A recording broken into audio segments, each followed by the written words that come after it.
ভারতের সামনেই লোকসভা ভোট। বাংলাদেশের জাতীয় নির্বাচন তারও অনেক আগে।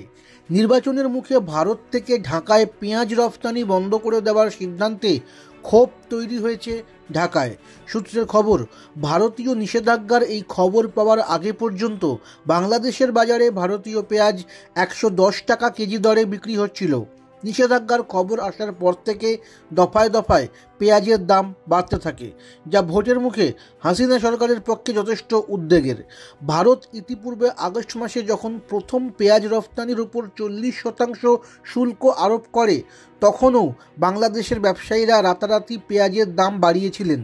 এরপর থেকে পেঁয়াজের বাজারে অস্থিরতা শুধু বেড়েছে।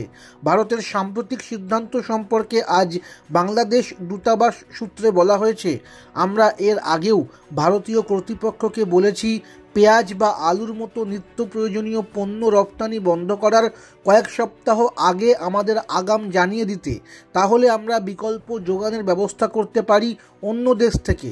ভারত নিজেরা না খেয়ে আমাদের দেবে এমনটা আমরাও আশা করি না, কিন্তু ভারতের সঙ্গে আমাদের পরিবহন সংযোগ এখন এতটাই সুগম যে সেদেশ থেকে পণ্য আনা সবচেয়ে সহজ।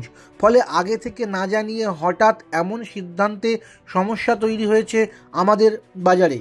বাংলাদেশ সূত্রে এটাও বলা হচ্ছে, সেদেশের বাজারে পেঁয়াজের মজুত এতটা কমে যাওয়ারও কারণ নেই যে বাজারে বিরাট সংকট দেখা যাবে। একাংশের মত, অতিরিক্ত মুনাফার লোভে দেশের বড় ব্যবসায়ীরা তাদের হাতে থাকা পেঁয়াজ বাজারে বিক্রি না করে মজুত করছেন বলেই পেঁয়াজের কৃত্রিম সংকট তৈরি হয়েছে এবং রাতারাতি মূল্য বৃদ্ধি হয়েছে।